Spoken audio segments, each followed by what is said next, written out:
Let me have your mic. Margaret, your mic's on.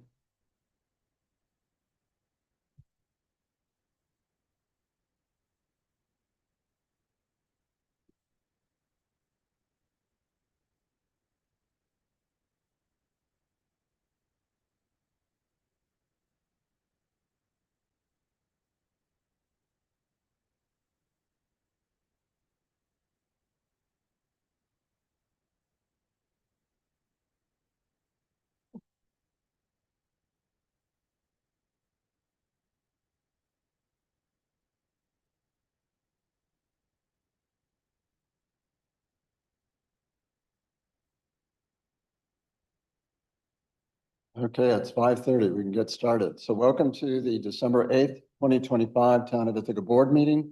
We will start with saying the Pledge of Allegiance. The flag is at the back of the Pledge of Allegiance.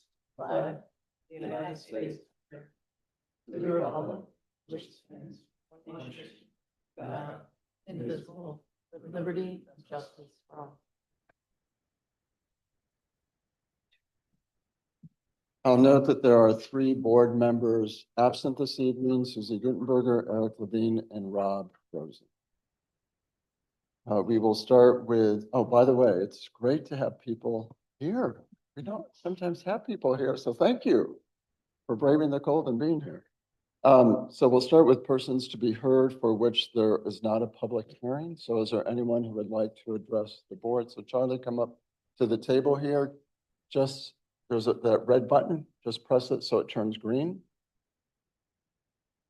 And keep it on the pad, so it echoes. There you go. Okay.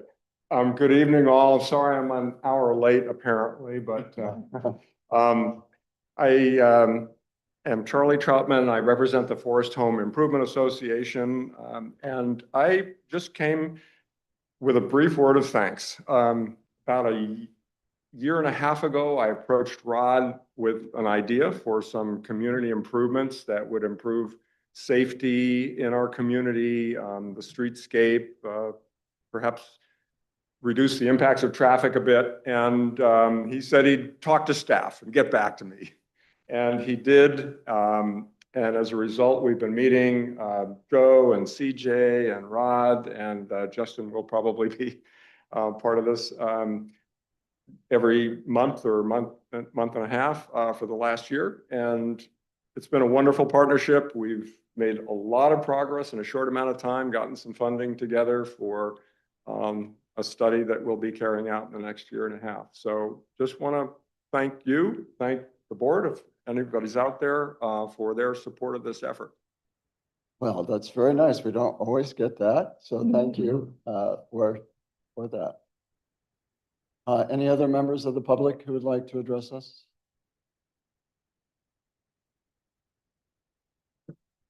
Okay, we will move to our first item. So FLAIR, that's a great acronym. So FLAIR stands for Finger Lakes Area Infrastructure Reliability Project. And we've gotten a couple of calls from residents and certainly have talked to some other neighboring town supervisors about FLAIR. So we thought we would invite NYSEG representatives to give us an overview and see if there's any questions from the board. So Eric, I don't know if you're going to introduce your team or how that's going to play out, but if you just come up to the table and again, press that red button so it turns. And it will be best if you sit at the table so we can, or near that mic. Okay, I'm gonna stand real quick just because I'm only gonna be here for a second and I'm gonna let Chris come up. Real quick, my name is Eric Burfus. I'm the Municipal and Community Relations Manager for the Ithaca Division for NYSEG. So I'm the one local person that works right up on top of the hill. Rod and I go back and forth with some emails now and then, and I'm the point of contact for anything the town may have. We'll start there. With me tonight is our Director of Municipal Community Relations is in town tonight, so he stopped into this meeting, Tom Garrity. And then I'm going to introduce Chris Brewster. Chris is with our project outreach team. So he is going to actually give a short presentation on FLAIR, and hopefully that'll answer some questions. And then we also have some people online for the more technical questions that can help us with those if need be. So I just want to thank you, Rod, for the invitation as we started to say on the hall. A lot of what we do you know, between this, between rate case, between some other stuff, we all see it in the press. We all see it on Facebook and the other places. We appreciate the opportunity to come out and share how we view it and make sure that we're getting accurate information out. So we appreciate it. And anytime we can be of assistance, please feel free to reach out. So with that said, Chris?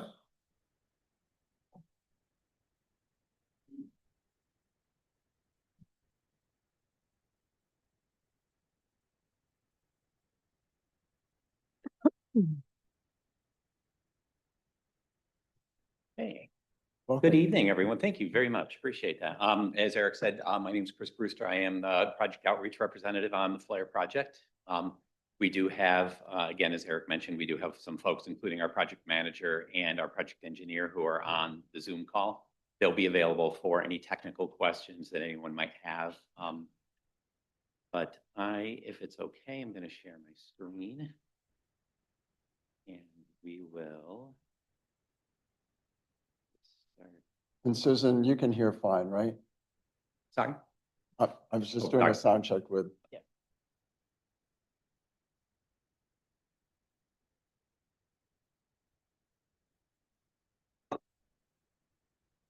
Okay, so we can see. Great, okay. So again, thank you very much for inviting us. As you know, as Eric mentioned, one of the things that's important with our group and with his group as well is making sure that the information is out there, it's accurate.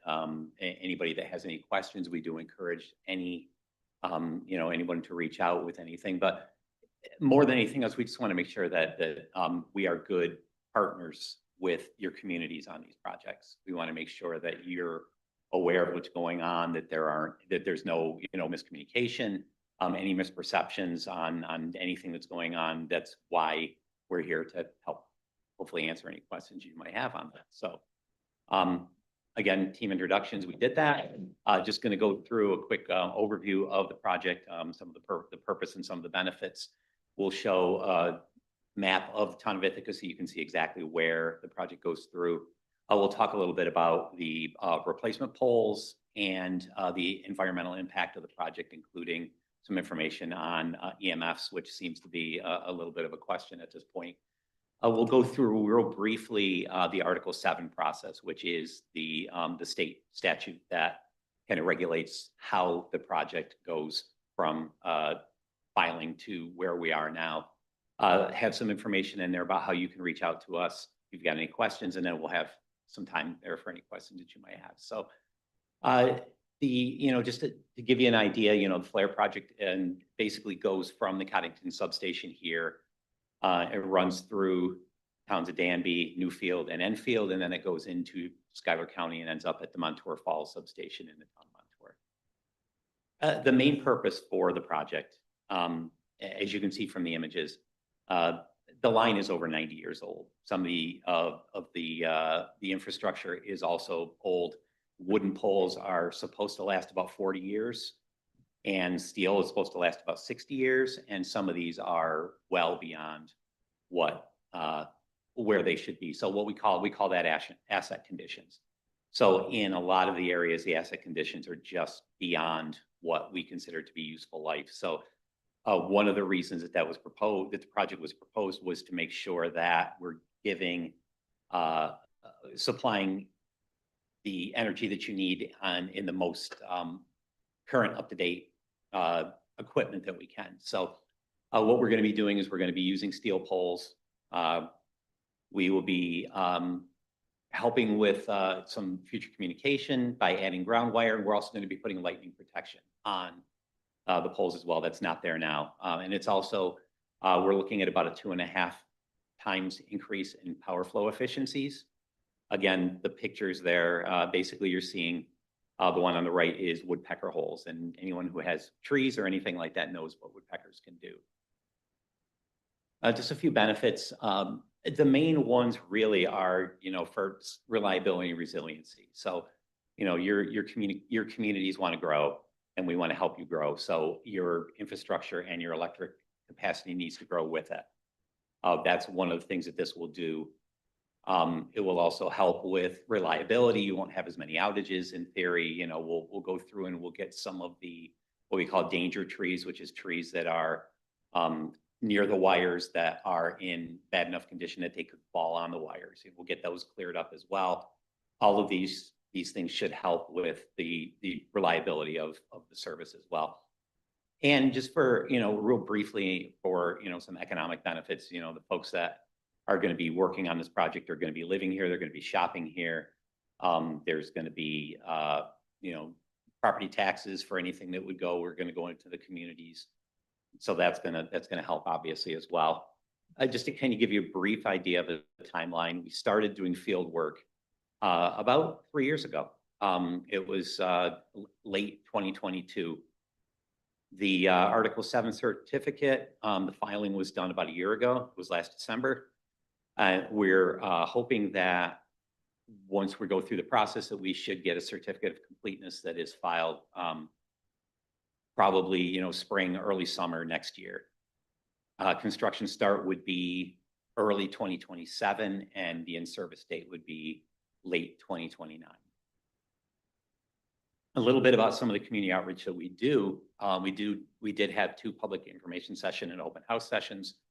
We did one at TCPL in early July, and then we did one in Odessa in mid-July.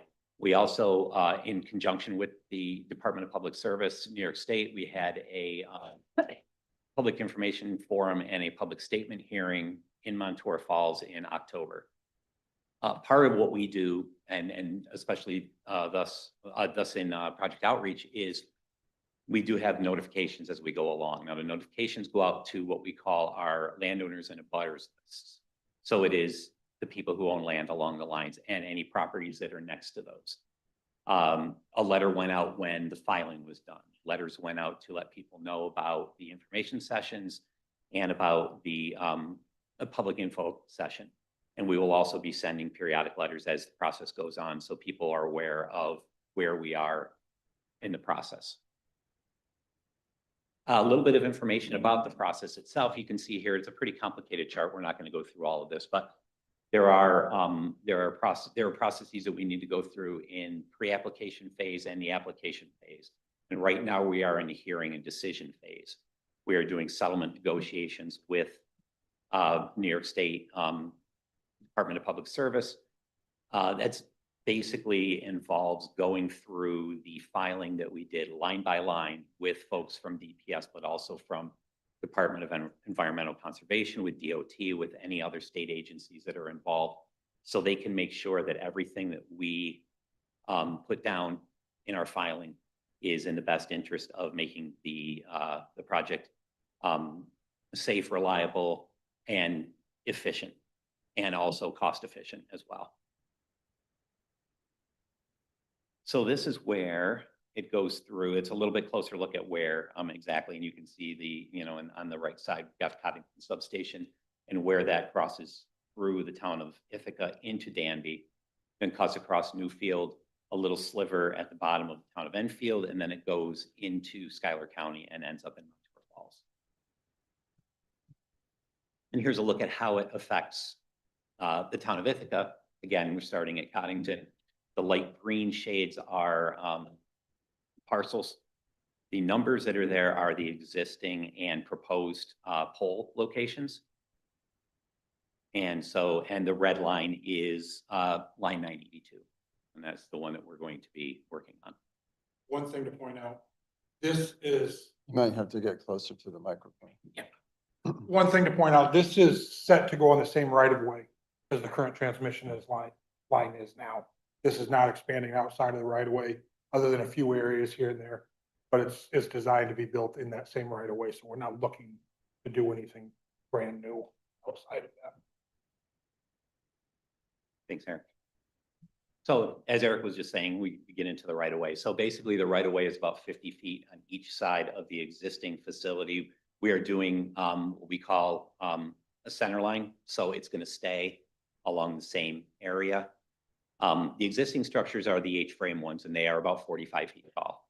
What we're going to be replacing them with, or the proposed replacement, is a steel monopole structure, which the average along the line is about 95 feet. And it shows, again, it's not really going to affect anything. So what that means really in practical terms is there's no we won't have to go outside the right of way because we're setting the poles in a different place to clear out any extra vegetation or anything like that. It'll just be what's existing along the right of way currently. Can I ask a quick question? Sure. So certainly I've heard from other supervisors, everyone's like 95 feet tall. Why does it need to be so tall? Well, there's a couple different reasons. I mean, again, the filing was done, and the planning was done for the filing, with our planning to what we thought was the best and least intrusive and invasive way to do this. So the taller poles, what that does is it means that we don't have to put more poles in to cover the same area. So if it's a taller pole, we can span above. It's the lines are going to be higher above the properties as they are now. And I don't, Emma or Kevin, if you're on there, do you want to weigh in on some of the specifics of the height? Yeah, hello, everybody. My name is Emma. I'm the project manager for Flare.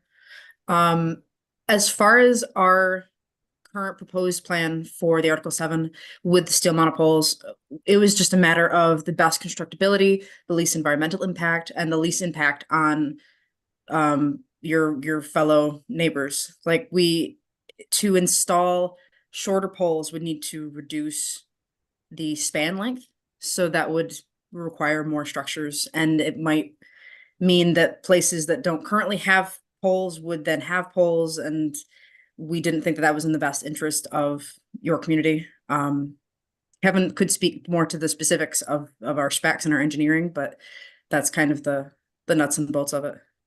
And I probably should let you finish the presentation and then we'll Okay. open it up. Great, thank you. Yeah, and again, if, more specific questions afterwards, if anybody has any, we'll certainly be available for that and appreciate that. Just to give you a little bit of a comparison, we did do a couple visual simulations on a couple spots here in the county. This is Ridgecrest Road, and it shows where the H-frame was on the left, and then on the right, it would be a simulation of the proposed view of what it would look like with the taller monopole. And we also have one here along Route 13, and it's pretty much the same thing. You're seeing where the H-frame is now, what the current location is, and then on the same spot, what that would look like once the monopole is there to replace that. Okay, so just a little bit about EMS. We do have, we did some studies as part of the filing, and we had a third party do that for us.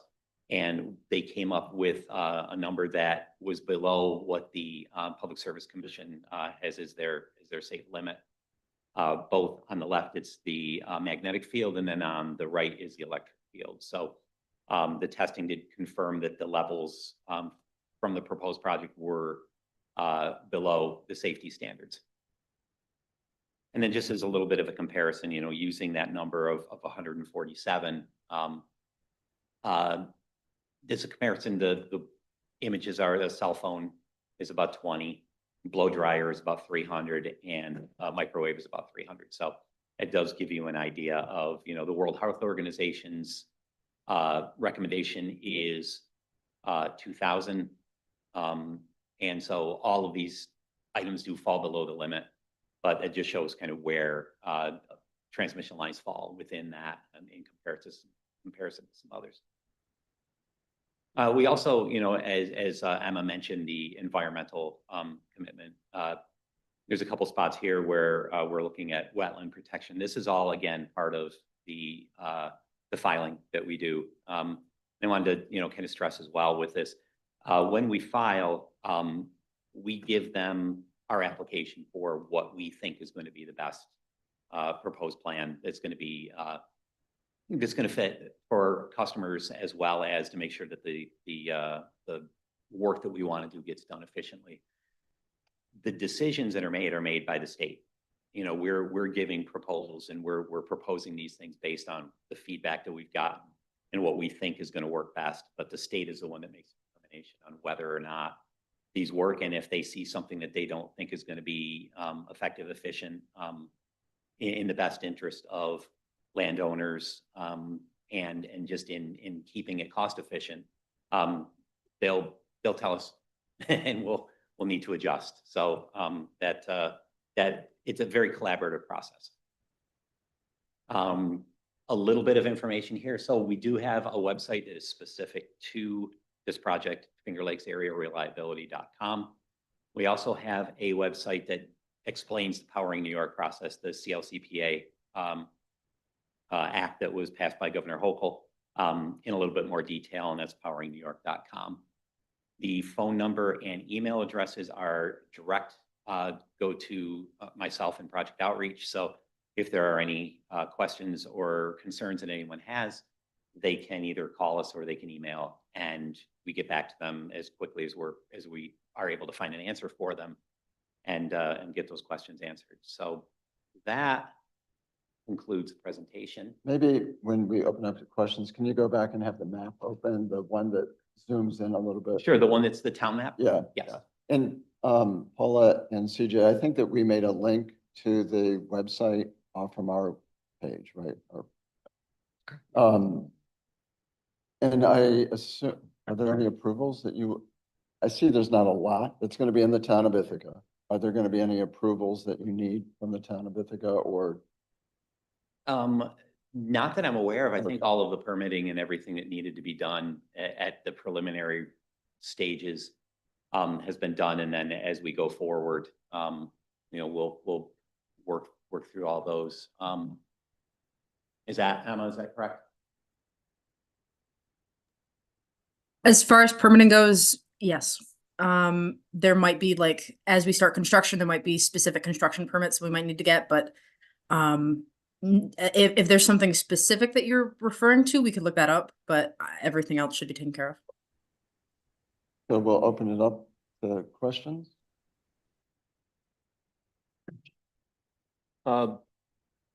This probably doesn't apply, but my experience, NYSEG, the people who trim trees in the public rights of way are very thorough, shall we say, and some of the results are quite severe. And I wonder if maybe it's not an issue in these sort of higher capacity rights of way here, but does a higher pole enable you to do less work on the surrounding? In theory, yes. I mean, the thing that really kind of makes that more possible is that we are doing the center. We're staying in center line as far as the construction. So anything that we're going to be clearing is going to be in our right of way. If we had to go off center line, again, that changes where the right of way goes. And that would lead to things like maybe needing to get land rights from folks. And it probably would have a more severe impact on the vegetation. But as we anticipate it now, it shouldn't do anything other than we'll be clearing through some of the area in our right of way where we will need to go to do the work. Sure, just the way that vegetation can impinge upon these sort of lower lines in public rights of way, you don't have that problem in the larger right of way anyway, because you've basically done everything that needs to be done there. Well, we're gonna have we would have the same box, so to speak, the 10 by 10 by 15 box. So what you're saying is 100% right. We'll be higher than some of the trees, so the box won't be as in play as when it's down lower like it is now. So from a maintenance standpoint, you don't anticipate a lot of 100-foot trees, basically? A lot of You won't get a lot of 100-foot trees to interfere with your lines, is that? I would not think so, just because this is, we've already been trimming along this line already at the current height. Uh-huh. So we're gonna be going above that. And as we mentioned, the Danger Tree program is where we will go there. They are trees that are not necessarily in our right of way. So we'll work with neighbors and property owners to see, especially like the ash trees, which are the big ones that seem to hurt us quite a bit. As you know, most outages that we have are outside of the right of way, trees outside of the right of way. So when your colleagues referenced potentially having to go outside the right of way in some circumstances, can you describe what those circumstances might be? We track all of our outages, and when we track the outages, we track whether the tree that comes down, if it's a tree strike, is within the right of way or outside of the right of way. Mhm. If it's inside of the right of way, we can maintain those trees without going any further. If we identify as trees being outside of the right of way, that's when we have to work with the property owner to go in and get permission to be able to trim some of those trees back to be able to protect our lines. Sure, thank you. And again, as you said, with a higher pole, that shouldn't be as much of an issue as it is with the lower. Okay, thanks. And did you have to do your own outreach to all of the property owners that Yeah. will Yeah. be impacted? Yeah, we have, our real estate and land management group, does, a survey list of all of the impacted properties. And again, as I said, the abutters as well. So the properties that are next to those, anyone that we feel might be impacted by, if there's any construction where we have to close a road or something like that, they'll be getting notifications with those as well. And as you folks will, for posting on websites or however it is that you alert, your residents. And I'll see if Marty or CJ have any questions. Any? Nope. CJ? Other board members, any? Margaret? On one slide, you talked about anticipated increased energy demand. Mhm. Can you comment on where you think that increased demand will come from? We really don't know, but we want to make sure that the opportunities are there. So there may be some communities that are looking to do something, whether it's bringing in business or industry or something like that. Being able to have the capacity to have a large employer come in and build and be able to hook into the lines that are there. It's certainly easier to do when you have newer and a little bit stronger to work with. And this is not targeted any specific development that we have or are aware of. We're also working on an upgrade from the Etna substation, which is right across from our office on Route 13, over into Cortland County. So, I mean, these transmission projects are working on different areas. And it's more to bring more electricity in. There is expected more demand. I mean, as you know, Tompkins County, City of Ithaca, Town of Ithaca are aggressively pursuing the electrification more so than a lot of places.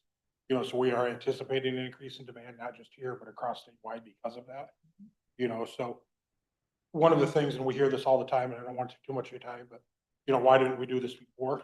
Well, the example I use is, let's put Disney World in the middle of the Adirondacks. What are you gonna need? You need roads to get everybody in and out. You can't build the roads. If you built the roads ahead of time, everybody say, what are you, nuts? So we couldn't build this capacity 10 years ago, 15 years ago, because we didn't know that need was gonna exist. Mhm. So, we're playing catch up and trying to develop those needs. When we talk about the transmission line, it's not only bringing electricity in for building projects, but it's also moving that electricity should there be solar, should there be wind development, as we develop that's a two-way street. So that transmission line carries electricity in and out both. So that's why we need to work on increasing those capacities. Again, we're working on other stuff in other areas of Tompkins County, other areas of Central New York. It's just this is the one that we're highlighting this evening for you guys. Thank you for that context. Eric, if I could as well, a lot of the capacity that is being pushed right now is to support New York State's energy goals. So when we're talking about that 2.5 times increase in capacity, like that's really what's driving it is New York State's clean energy goals. So we're hoping that the developments that are interested and are wanting to tie in, it'll be much easier for them to do so. And we go from there. But yeah, if you have specific questions, absolutely, we can, email us, call us, and we'll kind of look up maybe some of the numbers if you're looking for that. Great, thank you. Susan, I think you were looking at the map pretty carefully. Do you have any questions? No, okay. Any other comments, questions? Thank you very much for coming in. Thank you both for your time. Online Thank and you. in person. Appreciate So it. Thank you. And please do reach out if there's any questions, or if you have any folks that have questions, any of your residents, please encourage them to give us a call and we'll answer them as best we can. Great. Thank you so Thank much. you. We appreciate it. Could you email me that presentation, please? Absolutely. And is the contact info at the end the correct way to reach out to you, or? Yes, it's also on the website, and I also have cards too, which I can share. And if you ever need anything, you can always reach out there. I say, and Rod has my phone number. and Okay. everything, so if it's non-flare stuff, feel free to reach out to me at any time. Great. Thank Ready you. to turn this off? Yes, Thank you very much for having us. Goodbye. thank you.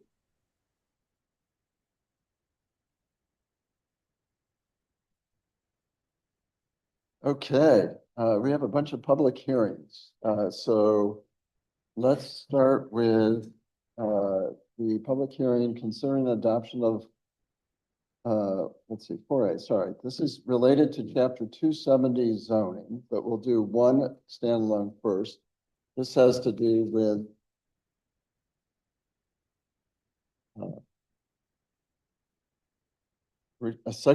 accessory buildings in conservation zones, low-density residential zones, medium-density residential zones, and high-density residential zones. I'll open the public hearing, but first I'll see if, who would like to just give kind of a quick update on why we're doing this and what was behind this. So I don't know whether to look at CJ or Marty. The zoning board of appeals had made a resolution requesting that the town board look into allowing accessory buildings in the side yard. And so based on that request, town board had made a recommendation to a committee. Committee that came out of committee is what you see in front of you this evening, but it basically stemmed from the zoning board of appeals and the amount of variances that were being sought after for accessory buildings in the side yard. CJ, anything you want to add? An excellent summary. Thank you. Did we get into those issues now or? Well, let's see if there's any members of the public who would like to address us. I don't see anyone in the room who would like to address us on this topic. Is there anyone on Zoom, Paulette, that you can tell? Okay, so we will close the public hearing on the accessory buildings and move on to questions from the board. Okay, I find it a bit unusual to be receiving requests from the zoning board for policy changes in so much as we can't inversely officially request that the zoning board do anything at all. So I wonder whether or not there is a preponderance of variance requests, how that relates on a percentage basis to the number of accessory buildings that are applied for and constructed without the need for variances, whether this really created some sort of backlog or undue hardship, because my concern is that we have these policies for a reason. And while it may appear that there are a lot of people objecting, and that would otherwise create the impression that there's a lot of people out there who want accessory buildings in side yards, I just don't know how to quantify any of that, you know. So maybe can someone speak to the number of variances that typically show up for this, with this request that led to this in my experience, unusual request from the zoning board to the town board? So I don't have the numbers in front of me. Paulette had put together a packet for the COC, I believe. We can try to pull that packet and get it for you, but I don't have the numbers in front of me. Yeah, I mean, that was there's the- really two questions. One is more of a sort of operational question, which is that I think I've been on this board for 17 years. I don't know that I've ever received an official request from the ZBA via resolution to, you know, initiate a policy endeavor. So it seems a little peculiar to me that if I were to show up at a ZBA meeting as a member of the town board, I'd get dressed down for, you know, advising them to follow our policy as it currently exists, for example. So it seems a little bit weird to me. So that's the one question. And there's the other question of the actual metrics that were used to determine whether or not there is a backlog or an unusually high number of requests for this type of variance, and whether that warrants, you know, or initially warranted an examination of the policy anyway. So, and I also recognize that there are only 4 board members in attendance, so any one of us who votes no can, you know, scuttle this whole thing, and I don't want to create the impression that I'm heading in that direction necessarily, but. And maybe whether it's Marty or CJ, it's more coming from codes and ordinances. Yeah, and I'm happy to try to speak to some of those questions. Let me try to unpack those a little bit. So just backing up a bit, the zoning board in, I want to say June of 2024, passed the resolution essentially requesting that the town board take a look at this particular issue because there was an exceedingly large number. I suppose that's a subjective metric. But in their mind, they were seeing a lot of these particular type of variances. From there, we dug into it a little bit, and I believe there was an authorization for the Codes and Ordinances Committee to take a look at this issue. So this is the result of that. If I may, share my screen. There is a little bit of background research that was done as part of this when we first started talking about this issue to say, okay, well, is there essentially any merit in the concern that the ZBA is essentially expressing? And I will say also that I think, remember individual boards, who are making discretionary decisions on the particular individual actions, are looking at individual case by case issues, right? Where, of course, here at Town Board, you are all looking at this very holistically and very big picture. So just to back up a little bit, this was, I believe the town clerks put this together for us. This was a list of all of the meetings at which an issue relating to either a shed or an accessory building in either a side yard or a height issue or the setback appeared. And essentially, this is a number of them. And so this is a little bit of background that was collected on that. And, some of it, of course, is also subjective, but between the request from the Zoning Board of Appeals as well as the, go ahead essentially from this board to at least take a look at it. This is where we have landed as a result of that. And now I'm not sure if that answers the question in terms of the. Yeah, that's helpful. Can you go back to the schedule of meetings just so I can Yeah, just yes, of quickly course. take a look at that? So Yeah. zoning board meets how many times a month? Once a month. typically. Okay, and so of course, I'm cognizant of the time here, but were any of these variance requests denied? From my memory, in the time I've been here too. Two, okay. Okay, so I guess we'll just, there's nothing more that we can do with it, and I'm okay with that. But the other question I have is more a question for the board, and I guess it's just has to do with the lack of reciprocity in our ability to weigh in on the actions of the zoning board as a board. It's not like, I mean, we do that, we set the policy, but I've never. But I think this board actually sort of asked that this be looked at. I understand that. That's It's the still, town. to me, that's still like directionally, that still is that stemmed from a zoning board request, went through this body to COC and then back again. I understand how that works, but if we were to say, take exception to the number of variances that were being granted for a policy that we wanted to see more strictly enforced, we couldn't turn around and pass a resolution and give it to the zoning board, asking them to tighten up their ship, right? I mean, so it just seems a little bit out of balance in that way, and I'll just leave it there for now. I personally, I don't think, I'm not a super fan of accessory buildings in side yards. I think they do have a cumulative impact. I don't know that it's worth pushing back against the committee outcome, so. Susan, do you want to weigh in at all on Rich's concern?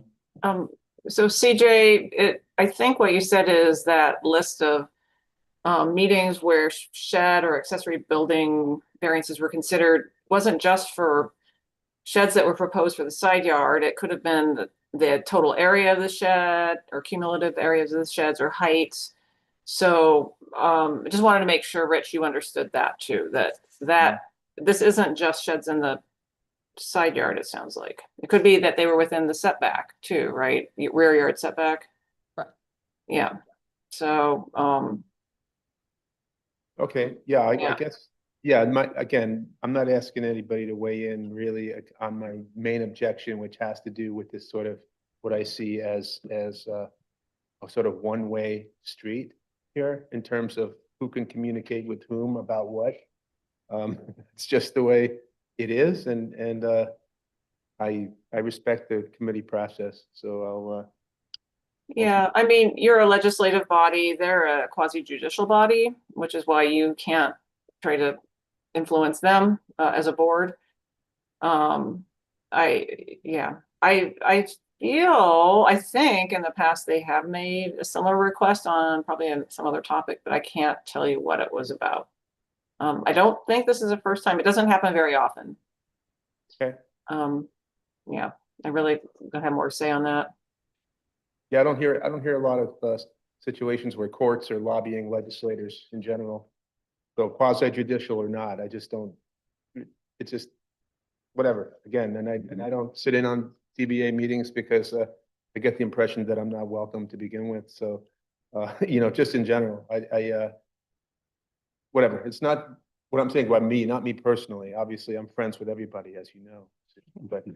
But no, I mean, just the idea, it's been ingrained in me from a pretty early, you know, from the beginning of my tenure that you don't mess with the ZBA or the planning board as a member of the town board.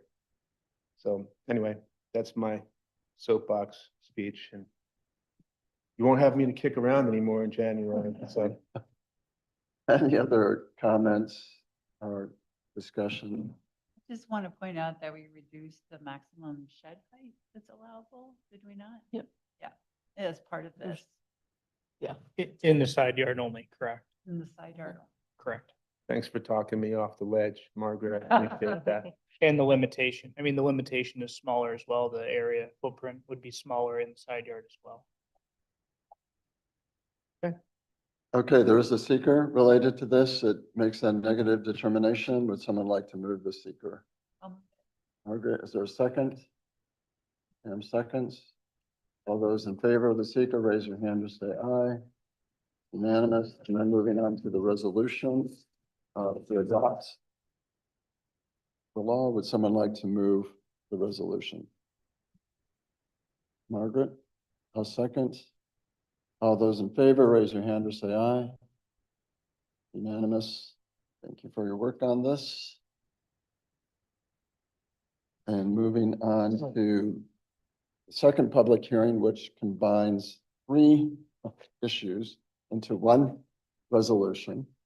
So it's the adoption of a local law amending Town of Ithaca Code, Chapter 270, regarding expiration periods for variances, special approvals, site plan approvals, and special permits. Number 2, a local law amending Town of Ithaca Code regarding issuance of permits to build. And 3, regarding posting of notices for certain applications. I'll open the public hearing at 6:11, but I'll first see who wants to just give a quick overview of why are we doing these little adjustments. Well, there was a memo also included in the packet, which is very, very brief, but essentially, I'll let Marty speak to the permit to build issue, but in short, the zoning board of appeals variances run 18 months, site plan run 36 months. We were finding that these being out of step was starting to negatively impact projects that were approved and also inconsistent with each other. And so we recommended that that the town board consider adopting a uniform of 36 months for these types of discretionary approvals. And I'll leave the rest to Marty. Yeah, I mean, the variances are 18 months at this time, and some of the situations had arisen that there's no extension allowed. So at first, we started down the path of, could we allow an extension originally, and then the committee came to a conclusion that why don't we just make it consistent with the 36-month time frame that we already have in existence now. So that's kind of how we went from 18 to 36 months there, if my memory is correct on that. The permit to build, we were trying to find a little bit more flexibility because we had certain situations where maybe someone had a roof that wasn't leaking, but it needed to be done, or they had an internal component of their building heating, we'll say, and we couldn't actually issue a building permit based on the language that we have now. So we were trying to find a little bit more flexibility within our laws to be able to issue those permits, but still follow back up with those folks to get items that corrected on their property. Are there any members of the public who would like to address this issue? No one on Zoom? No. We'll close the public hearing at 6:14. Any further discussion? Would someone like to move the resolution? I'll move it. Is there a second? Margaret seconded. All those in favor, raise your hand or say aye. Aye. It's unanimous. And the last public hearing relates to chapter 250, vehicles and traffic. This would add a yield sign at the approach to both of the one-lane bridges on Forest Home Drive. We'll open the public hearing at 6:14. This is pretty straightforward, but Joe, do you want to say anything about this? I don't think I can say anything exciting. During our maintenance activities in Forest Home this year, added yield signs to the bridge. There were currently, Mike? thanks, sorry. There were some yield signs at the upper Forest Home Bridge already. This basically just allows them to be enforced by adding them into our local laws. Should I close the public? Nope. Okay, I'll close the public hearing at 6:15. Would someone like to move the resolution adding the yield signs? I'll move it. Pam? I'll second. All those in favor, raise your hand or say aye. Aye. It's unanimous. Moving on to an item that we actually talked about at the last meeting, but there were some questions that Cornell raised during the public hearing, and we decided to step back and pull together some information. And Marty actually put together a memo responding to some of the comments that Cornell had. I don't know if anyone has any questions about the responses that Marty put together to I Cornell. just have one question. That has to do with the first response. Cornell's comment had to do with the time it takes for large renewable portfolios and how that jives with the, I guess with the 5-year period here. So our response here, this is the second sentence of our response. These appendices are included in the 2025 New York State Energy Code for informational purposes only and must be formally adopted by a municipality to become enforceable. So my question to you is, if, I mean, municipality were to adopt the appendices, would Cornell have a problem? With the 5-year timeline they're identifying? That's appears to be what they're. The 5-year timeline is also in the base code. So the 5-year timeline they're identifying would have a problem with the base New York State 2025 energy code coming into effect as it is now. So the language in there is mirrored. Am I looking at the wrong one? So what, no, I mean, I'm talking about the first comment here, but, I'm sorry. So, I mean, technically, we have our energy code, right? And our energy code adopts the quote unquote zero code. mhm. So if we were to not adopt a zero code of any nature, then yes, it would be less of an impact on Cornell University and anybody within the town of Ithaca. So we would just need to amend our codes or rescind our code technically at that point in time. But you're talking about the A, am I correct? Yeah. Yeah. mhm. So I mean, right now, we're adopting the zero code regardless of, because of the actions of town board previously. So Mhm. the current law that we have on the books. And so if we don't do anything, then we would adopt that zero code. Effectively, we're adopting a different zero code. So when we had our consultant take a look at the zero code versus appendix CC and RC of the 2025 New York State Energy Code, there was not much difference in the opinion of our consultant. So that's why we tried to go with something that was more accessible at that point in time for folks so that they could research it and have the information available at their fingertips. But to not have an effect on Cornell or anybody in the town of Ithaca, you would need to rescind and not adopt the zero code or a zero code. Okay, so I understand. Thank you. And I'll just point out that the memo that Hillary had put together for the November, dated November 24th still holds. Hillary, or did we make a couple of changes to that memo? I don't think so. I think that's the same memo that was sent out on November 24th. So yeah, those, anything in there is still the same. I think there were a couple tweaks, Hillary, if I'm remembering correctly, just dealing with the financial component.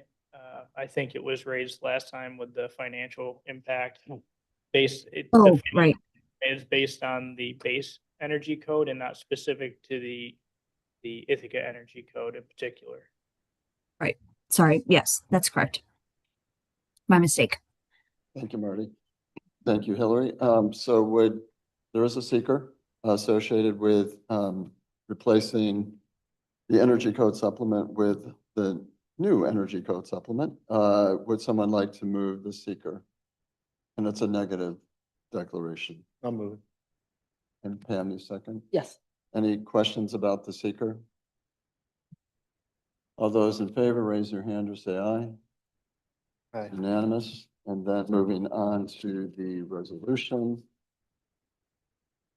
Would someone like to move the adoption of I'll just read the title, adoption of a local law deleting Ithaca Town Code, Chapter 144, titled Energy Code Supplement, and replacing it with a new Chapter 144 titled Energy Code Supplement. Would someone like to move the resolution? Margaret, is there a second? Yeah. Pam? Questions, comments? Well, I have just a couple of questions about the memo. I just want to say just for the record that even though I'm not in any way, shape or form alleging any kind of conflict of interest or otherwise, that our consultant, Lou Vogel, does work for a company that is one of many that could potentially benefit from the electrification of the town. So I just want to put that out there. So I'm not saying that his contributions weren't based on sound methodology or anything else, but I think it's important for the public record. And then one question, I had two questions actually. Maybe Marty, I don't know, we did talk a little bit about the difference in incremental construction costs between residential and commercial, and you indicated that that was something out of NYSERDA. Do you know anything about the rationale? Why would it presumably cost more for residential than commercial, or did they take into consideration the faster recoupment of revenue from commercial endeavors versus residential, or you don't know at that point? I unfortunately do not have any answers Okay. for you. I commented on their cost analysis benefit back in February. But they don't respond to you. They just Sure. take your comments. Sure, and then my final comment is a question actually has to do with the section of the law itself that we also spoke about briefly before the meeting, which is 144-201.2. The sentence that the ECS shall be followed to the greatest extent possible while meeting any more stringent requirements of the ECCC NYS. So is that just a way of saying that you're going to follow whichever requirement is the more stringent of the two? Is that essentially what Yes, that that's says? correct. So in the event that the adopted version of the New York State Energy Code was more stringent than the adopted version of the Ithaca Energy Code, Right, we would follow that version. okay. So I just was a little bit, it was kind of like a little I jarring believe- to see the phrase to the greatest extent Yeah. possible. So, We had some language in there to appease the state to identify that in the event that we were less stringent, then we wouldn't be able to enforce the provision. So that dealt with the more restrictive local standard process at the state level. okay, that's all I had. Thank you. Any further questions? All those in favor, raise your hand or say aye. Aye. Unanimous. Thank you for all those who have been working on this code for a long time. My guess is we'll be revisiting it based on what the state eventually decides to do. Is that a fair statement? I would say that's correct. I mean, they're in litigation right now, so it just depends on where the litigation goes and what the decisions are with the court. So the next item is a very short resolution, but it's actually pretty exciting that we are at this point. So it's approval of a revocable license agreement with Cornell University regarding portions of Pine Tree Road walkway. You have the agreement in front of you. Susan has worked with this with Jared Pittman. Joe, just basically tell us what it allows us to do over the next summer. Sure, this is a section of trail between Snyder Hill Road and Ellis Hollow Road that parallels Pine Tree Road. It was noticed a few years back after reviewing maintenance with staff that we did not have a mechanism to do maintenance on that portion of the trail. This gives us those rights to do snow removal and maintain the asphalt pavement in that area. So moving forward, everything should be hunky-dory. So would someone like to move the resolution? I'll move it. Would someone like to second? Okay, Margaret seconds. Any discussion, questions? And the- I just want to express my appreciation for all the work done on this as a resident of Eastville. The very much used. and Is heavily your, traveled. is yours, Yeah. son? Okay. Yeah, so thank you. Susan couldn't hear you, so. Much appreciated. Thank you, Susan. All those in favor, raise your hand or say aye. Aye. Unanimous. Moving on to actions associated with the town's deer management program. Mike Smith is coming up to the table. There's a thorough memo from Mike going over this, and then we have 3 separate resolutions related to this. But Mike, if you want to just, obviously not mention everything in the memo, but just give a quick overview. Yeah, and I guess I'll start with this past year's program. So we had the same program going in February, March of this year.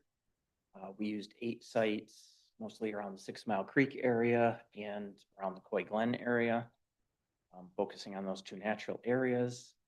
Out of the 8 sites, ended up with 18 deer.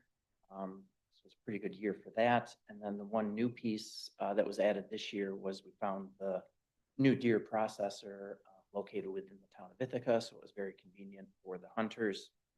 And even though we only found them partway through the program, they were able to donate about 90 pounds of venison, which went to the Enfield Food Pantry, so it did have that side benefit for this year. And hopefully that'll continue in the future. So continuing now for 2026, looking to do it again in February and March. We would do 8 sites again, dropping one site, adding a different one, but essentially 8 sites again. Time period, permits, everything else would be the same resolution for working with the city and for using some of the town preserves, for some of the locations. So questions, comments? I have a question. So you indicated there was about 90 pounds venison out of 18 deer? That's No, okay. no, they donated a couple deer for that program, and then people kept the deer like they have in the past for their own use. Okay. So out of the 18, I think it was 2 or 3 deer were donated. Okay. Yeah. For some reason, I was under the impression there was more being donated, but I thank you for the clarification. We have to wait till Margaret comes back before we can move on. I couldn't wait. That's fine. Other questions, comments about the program? If not, we'll turn to the first resolution. Authorization to submit a deer damage permit application to the New York State Department of Environmental Conservation for 2026. This summarizes some of what Mike just said. We have to submit this for us to be able to move forward.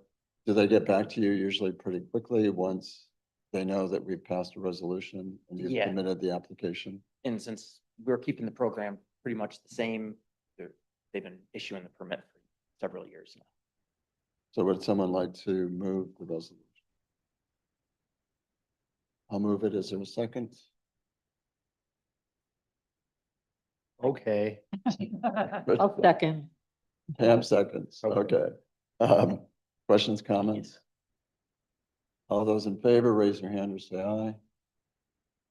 And the second resolution, again, we do this every year, I believe, right, Mike, is sign a license agreement with the city of Ithaca for use of the 6 Mile Creek Natural Area Property as part of the town's deer management program for 2026. Is this one that we've always done? Same thing, the actual license, all I'm doing is just changing the dates.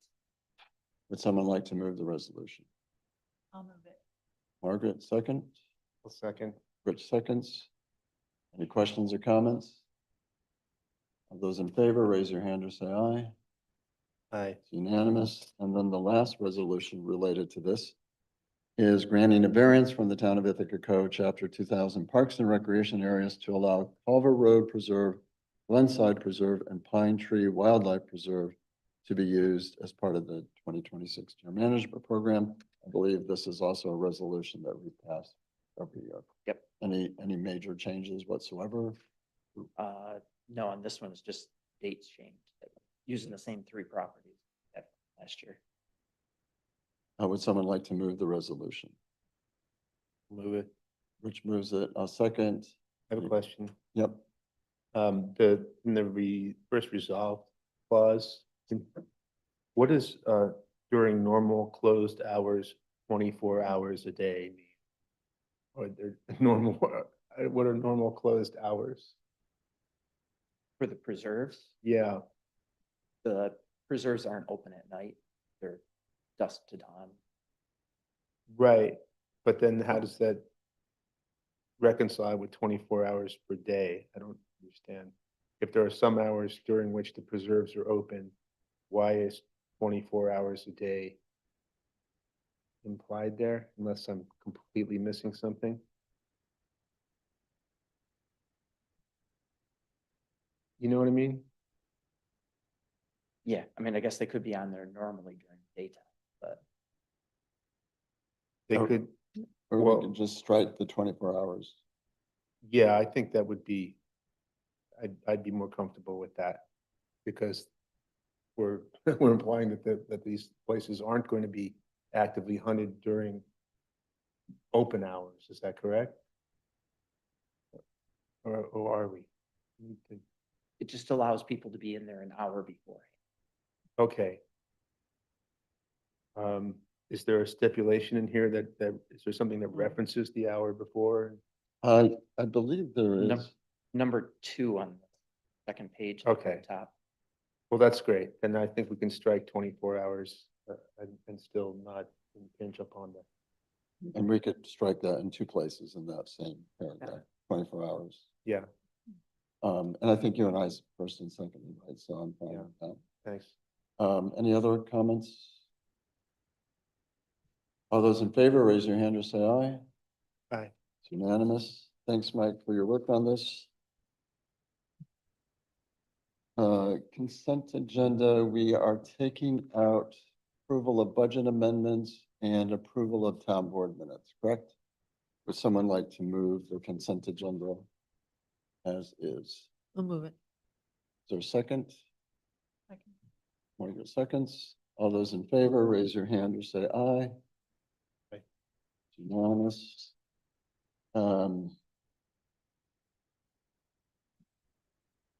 Just remember that we're not meeting December 22nd, December 30th is our last meeting for December. We have renewed our contract with Constellation for 9 months. We didn't want to do a full year because presumably with community choice aggregation coming into play next year, so that seemed to be a reasonable time period to move forward on that. We are continuing our discussions. In fact, we have another discussion with the city tomorrow about our fire contract. We sent them a memo that Rich basically wrote, so thank you, Rich, for that.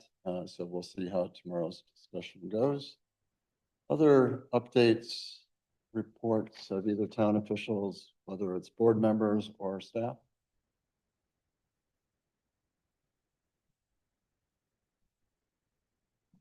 Public Works isn't doing a good job of keeping the snow and cold away, so could you do a better job of some sort of dome over Dome it, would be good. maybe?